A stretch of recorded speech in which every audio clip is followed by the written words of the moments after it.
Breaking news! Mag-end of the world na mamaya! Mag-end of the world na? Mga anak, sabihin niyo na sa akin lahat ng mga sikreto niyo! Nay, ako po yung nagnakaw ng 1,000 sa pera mo! Kaya pala wala na akong pera sa pitaka ko? Nay, may jowa ako! Oh, ano naman? 5 sila! Ha? Paano mo na kaya lahat yun? Nay, ang baba po ng mga grades ko ngayon. Huwag ka po sana magalit sa akin. Okay lang yun, anak. Ano ba grade mo? 95. Okay na yun? Ako nga 75, masaya na ako eh. Nay, hindi po ako straight. May boyfriend po ako. Matagal ko nang alam, anak.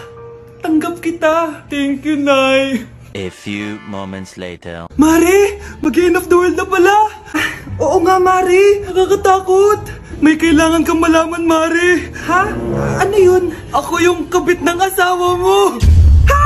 Walang iya ka! Salamat ka, mamamatay na tayo! Kaya pinapatawad na kita! Breaking news! Fake news lang pala ang end of the world. Yun lang. Salamat, fake news lang. Darling, kamusta kayo? Bakit, darling? Manluloko ka!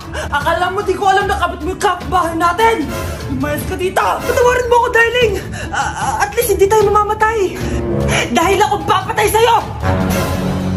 Breaking news! Mag-end of the world na! Ulit! Mag-end of the world na naman. Mga anak! Gawin niyo na lahat ng gusto niyong gawin! Mamamatay na ako. Aamin ako sa crush ko. Hello, Michael. Total, mamamatay na rin naman ako. Aamin ako sa'yo. Crush kita. Lo, sino to? Wrong number ka ata, miss. Wrong number! Ni-reject! Buti pa ako nakabili ng bagong cellphone. At saan mo galing yung pinambili mo dyan? Sa wallet mo, Nay. Gagawin ko na lahat ng gusto ko! Ang iingay nyo! Nagre-review ako dito, oh! Lo, mag-end of the world na. Nagre-review ka pa din? Hindi naman totoo yan! Gawa-gawa lang naman Illuminati yan! Bahala ka! Sasayaw na lang ako sa TikTok bago ako mamatay!